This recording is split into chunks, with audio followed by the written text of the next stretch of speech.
Alright दोस्तों, तो अभी तक हमने अलग-अलग एआई मॉडल्स ट्राई किया है, जिसमें से रीज़निंग मॉडल बहुत ही पावरफुल है और इफ़ेक्टिव है, राइट? और होना भी है क्योंकि ये यूज़ करते हैं चेन ऑफ थॉट्स प्रोसेस, जिसमें क्या होता है कि जैसे मैंने यहाँ पे चैटजीपीटी में एक प्रॉब्लम दिया हुआ है, इसके बारे में पूरा स्टेप बाय स्टेप सोचेगा, री-इवैल्यूएट करेगा अपने ओपिनियन को एंड देन हमें ये आउटपुट देता है। जैसे कि देखो यहाँ पे 4 सेकंड सोच रहा है और ये है इसका पूरा थॉट प्रोसेस, राइट? और ये पूरा कंटेंट जनरेट कर रहा है कि आखिर ये क्या सोच रहा है।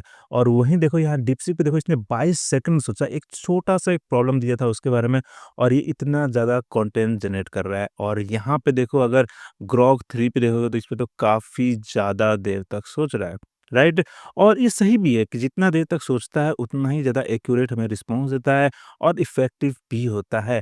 पर कहीं न कहीं क्या होता है कि हमें हर प्रॉब्लम के लिए इतना बड़ा जो थॉट प्रोसेस होता है वो ज़रूरत नहीं है, क्योंकि देखो अगर मैं इसको क्लैप्स करूँ तो ये जितना भी यहाँ पे जो भी कंटेंट जनरेट वो हमारे यूज़ का नहीं है, राइट? हमें हमारे यूज़ का बस यही है, राइट?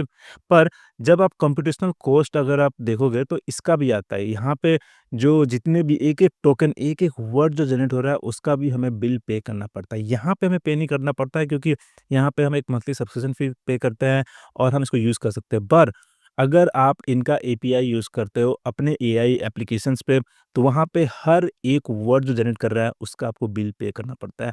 और इसीलिए रीजनिंग मॉडल्स काफ़ी एक्सपेंसिव भी होते हैं और स्लो भी होता है, क्योंकि ऑब्वियस सी बात है जब ये 22 सेकंड सोच रहा है तो 22 सेकंड का डिले आ रहा है आपको ये आउटपुट आने में, राइट? और इसी प्रॉब्लम को सॉल्व करने के लिए ज़ूम कम्युनिकेशंस ने एक नया आइडिया प्रपोज़ किया है चेन ऑफ ड्राफ्ट्स का, जो चेन ऑफ थॉट्स को रिप्लेस कर सकता है। हर जगह नहीं, पर कहीं-कहीं इसको हम रिप्लेस कर सकते हैं टू इम्प्रूव द एफिशिएंसी और जो कॉस्ट होता है उसको कम करने के लिए। तो आज इस वीडियो में हम इस रिसर्च पेपर को पूरा ब्रेक डाउन करेंगे, समझेंगे कि आखिर चेन ऑफ ड्राफ्ट है क्या? ये चेन ऑफ थॉट से कैसे डिफरेंट है और इसके फ़ायदे और नुकसान क्या है? तो वीडियो एंड तक देखना और कुछ नया सीखने को मिले तो hit the like button and don't forget to subscribe for more such AI updates. तो चलो शुरू करते हैं। सबसे पहले तो आपको बता दूँ कि ज़ूम कम्युनिकेशंस वही है, ज़ूम सॉफ्टवेयर जो हम यूज़ करते हैं ज़ूम कॉल के लिए या वीडियो कॉल्स के लिए, वो इसी कंपनी का प्रोडक्ट है और इसी ने ये रिसर्च प्रपोज़ किया है। और देखो यहाँ पे ये क्या कहते हैं सबसे पहले कि chain of thought models break down problems into step by step exploration mimicking the structure reasoning process of humans. जो चेन ऑफ थॉट्स मॉडल है वो इंसानों की तरह एक प्रॉब्लम को step by step break down करते हैं स्ट्रक्चर तरीके से और फिर इसको सॉल्व करने की कोशिश करते हैं। हाउएवर कितना भी इफेक्टिव हो, but this approach demands substantially more computational resources eight inference time. जो मैंने बताया था कि जो इस तरह के जो इतना ज़्यादा ये जो टेक्स्ट जनरेट करते हैं, इतना टाइम लेते हैं, उसके पीछे बहुत ज़्यादा कंप्यूटेशनल रिसोर्स कंज्यूम होता है, which leads to verbose output. Verbose output मतलब कि बहुत सारा टेक्स्ट जो यूज़लेस है, जो हमारे काम का नहीं है एंड हायर लेटेंसी, बहुत ज़्यादा टाइम। जैसे कि आपने देखा है यहाँ पे इसने 22 सेकंड का समय लिया और ये पूरा इतना टेक्स्ट जनरेट किया जो कि हमारे काम का नहीं है, राइट? अगर मैं इसको कोलैप्स करूँ तो बस मेरे काम का ये कोड है। ये जितना भी इसने सोचा वो हमारे काम का नहीं है, राइट? तो यही बोल रहा है यहाँ पे। और सच वर्बोसिटी contrasts sharply with how humans typically approach problem solving. We rely on concise drafts or shorthand notes to capture essential insights without unnecessary elaborations। कितना सही है, राइट? इतना ज़्यादा जो टेक्स्ट जनरेट कर रहा है, इतना सोच रहा है कि नहीं मुझे ऐसा सोचना चाहिए, क्या मुझे ये फॉलो करना चाहिए, इतना ज़्यादा हम नहीं सोचते हैं किसी प्रॉब्लम को सॉल्व करने के लिए, राइट? हमें कोई प्रॉब्लम दिया जाए तो हम कुछ देर सोचते हैं और बिट्स एंड पीसेस में सोचते हैं, राइट? कि हाँ, ये कर सकते हैं, वो कर सकते हैं and then we come up with the solution. हम इतना ज़्यादा नहीं करते हैं। पर जैसे यहाँ पे लिखा था कि जो रीजनिंग मॉडल है, जो चेन ऑफ थॉट्स है, वो क्या करते हैं कि यहाँ पे वो स्टेप बाय स्टेप एक्सप्लोरेशन करते हैं और हमारा स्ट्रक्चर रीजनिंग प्रोसेस, जब हम पेन पेंसिल उठाते हैं और एक प्रॉब्लम को सॉल्व करने की कोशिश करते हैं, जब माइंड मैप बनाते हैं और अलग-अलग तरीके से सोचने की कोशिश करते हैं, तो वो उस तरीके को यूज़ करता है। बट टिपिकली हम इतना नहीं सोचते हैं, राइट? और यही कहता है कि इसी बेसिस पे हमने एक प्रपोज़ किया आइडिया जिसका नाम है chain of draft, a novel prompting strategy that aligns closely with human reasoning by prioritizing efficiency and minimalism. Okay, instead of verbose intermediate step, chain of draft encourages LLMs to generate concise dense information output as each step. तो यहाँ पे ये कह रहे हैं कि immediately बस text generate करना शुरू कर दे, उसके बजाय क्या करता है कि ये इंस्ट्रक्ट करते हैं एलएलएम मॉडल्स को कि जनरेट कंसाइज डेंस इंफॉर्मेशन, कम से कम कंटेंट जनरेट करो during a thought process to solve a problem. Okay, this approach reduces latency and computational cost without sacrifice of accuracy. तो ये प्रोसेस से क्या होता है कि स्पीड तो तेज़ हो ही जाता है, कंप्यूटेशनल कॉस्ट कम होता है, पर एक्यूरेसी उतना मतलब सैक्रिफाइस नहीं करना पड़ता, एक्यूरेसी उतना खराब नहीं होता है।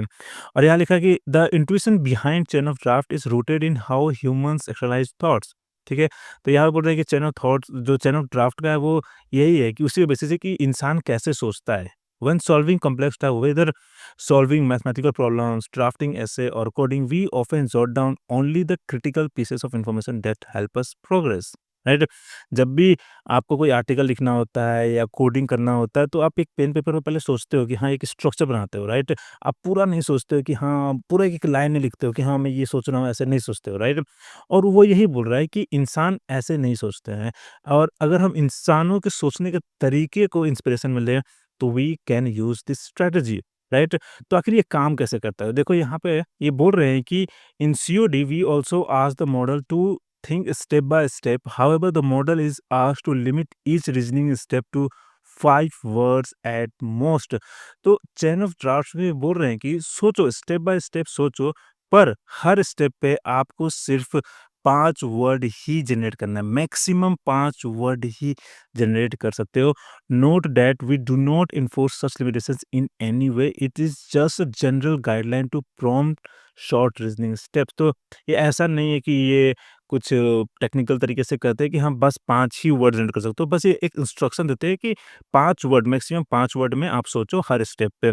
And for each few short example we also include chain of draft written manually by authors. Okay, तो ये क्या करते हैं कि ये यूज़ करते हैं फ्यू शॉर्ट एग्जांपल। मतलब क्या होता है कि ये एलएलएम को एक एग्जांपल देते हैं, कुछ एग्जांपल देते हैं कि अगर आपको ऐसा प्रॉब्लम दे देता है, तो आप इस तरीके से सोच सकते हो, आप इस तरीके से चेन ऑफ ड्राफ्ट को फॉलो कर सकते हो, ओके? और उसके लिए सिस्टम प्रॉम्प्ट देते हैं। तो अगर आप यहाँ से डालोगे तो देखो, स्टैंडर्ड जब सिंपल कोई रीजनिंग मॉडल नहीं, कुछ नहीं, चैन ऑफ थॉट नहीं देते, तो हम बोलते हैं कि answer the question directly, do not return any preamble, explanation और रीजनिंग, राइट? जैसे जीपीटी 4 हुआ है, उसमें कोई रीजनिंग मॉडल कुछ रिटर्न नहीं करता है, बस सीधा हमें आउटपुट देता है। वहीं चेन ऑफ थॉट्स में क्या होता है कि ये बोल रहा है कि think step by step to answer the following question, return the answer at the end of response after this separator. तो ये जो 4 हैशटैग है वो सेपरेटर है, और ये बोल रहा है कि स्टेप बाय स्टेप सोचो, और जो आउटपुट होगा वो 4 हैशटैग के बाद जनरेट करना, ओके? और यहाँ चेन ऑफ ड्राफ्ट में बोल रहा है कि think step by step but only keep a minimum draft for each thinking step with 5 words at most. इसमें बोल रहा है कि स्टेप बाय स्टेप सोचो, पर जो हर स्टेप पे जो आप ड्राफ्ट जनरेट करोगे वो 5 वर्ड से ज़्यादा नहीं होना चाहिए। And return the answer at the end of the response after a separator. 4 hashtag के बाद जो आपका आउटपुट होगा वो जनरेट करना, ठीक है? तो ये सिस्टम प्रॉम्प्ट है। तो आप कोई भी मॉडल उठाओ जो नॉन रीजनिंग मॉडल है, अगर आप इसमें ये सिस्टम प्रॉम्प्ट देते हो तो आप ये ट्राई कर सकते हो। सिस्टम प्रॉम्प्ट क्या होता है कि हम बैकएंड में मॉडल्स को इंस्ट्रक्ट कर रहे हैं कि रिस्पॉन्स कैसे देना है, ओके?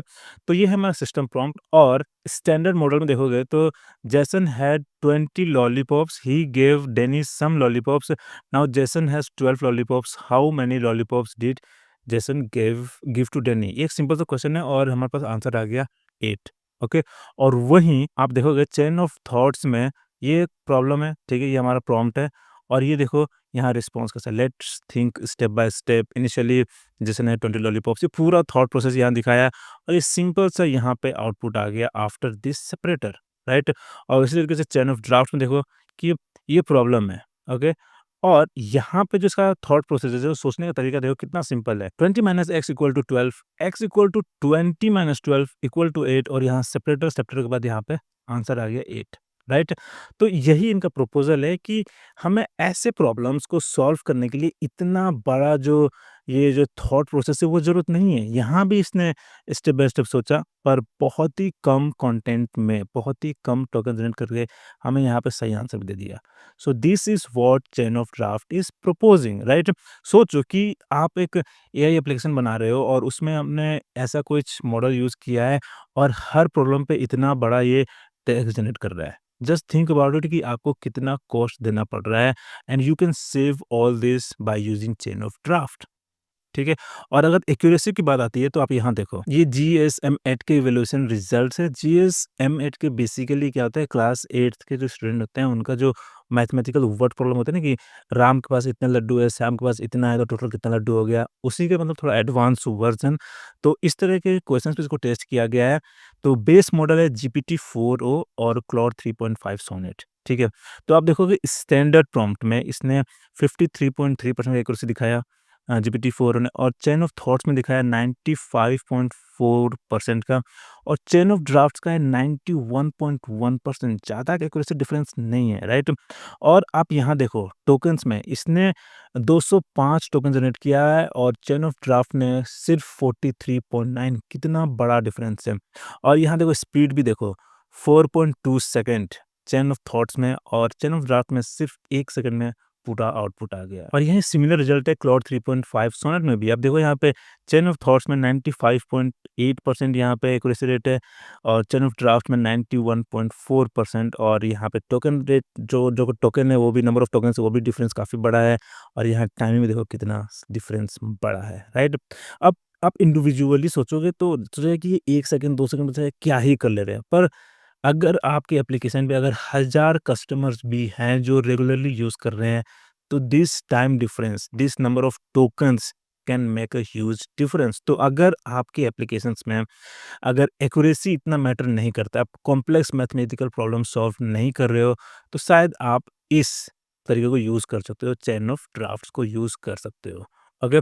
और अगर आप यहाँ नज़र डालो इस डेटा अंडरस्टैंडिंग इवैल्यूएशन रिजल्ट्स पे, तो देखो यहाँ यहाँ पे भी कुछ सिमिलर रिजल्ट है कि चेन ऑफ थॉट्स का जो एक्यूरेसी रेट है 90.2% है, चेन ऑफ ड्राफ्ट का 80.1% है, और यहाँ पे 3.5 में भी ऐसा ही कुछ सिमिलर रिजल्ट है।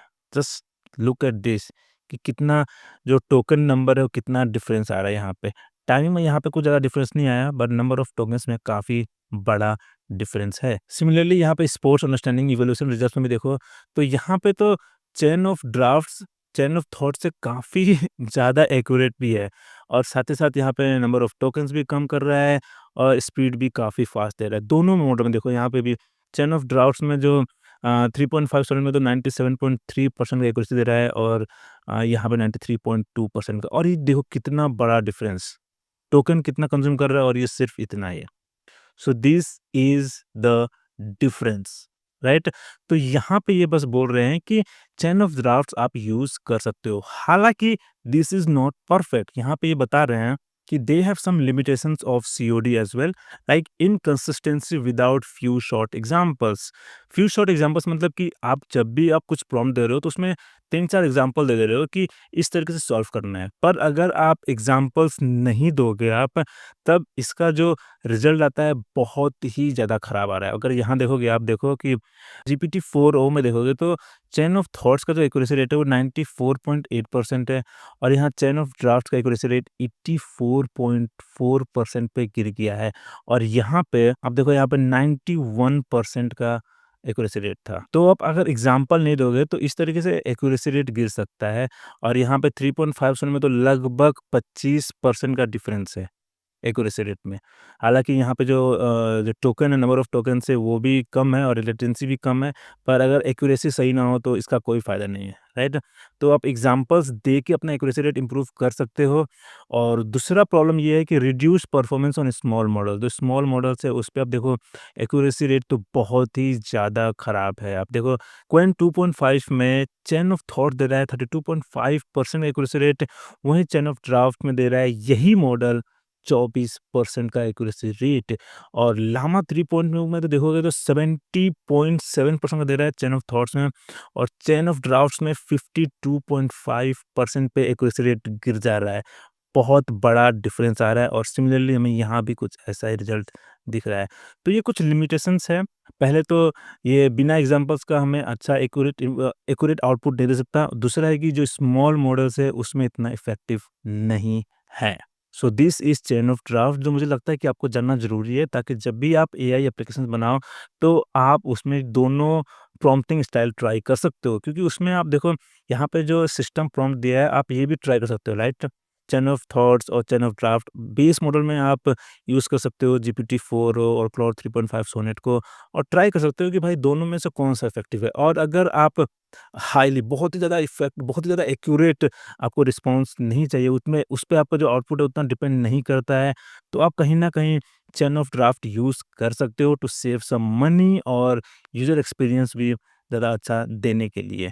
हालाँकि this is all up to you, आपको देखना है कि आपको बेस्ट रिज़ल्ट क्या मिल रहा है।